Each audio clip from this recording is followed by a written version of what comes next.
Sud usvojio žalbu, sedmorica privedenih Užičana branit će se sa slobode, dvojica u kućnom pritvoru. Posle još jedne blokade u Užicu, imaju li protesti jasan politički pravac oko kojeg treba da se dogovore studenti, opozicija i zborovi građana? Afera Generalštab, da li je slučaj izmišljen kao što tvrdi predsjednik ili je više državnih institucija umešano u malverzaciju?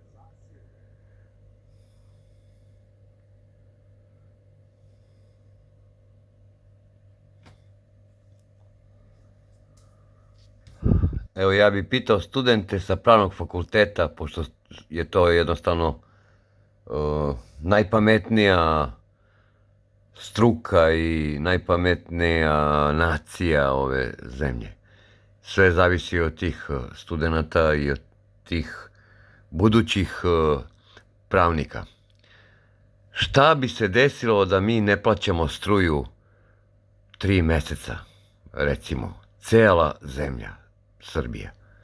Da li bi nas sve strpali u zatvor? Šta bi se desilo? Molim vas, studenti, odgovorite mi na ovo pitanje.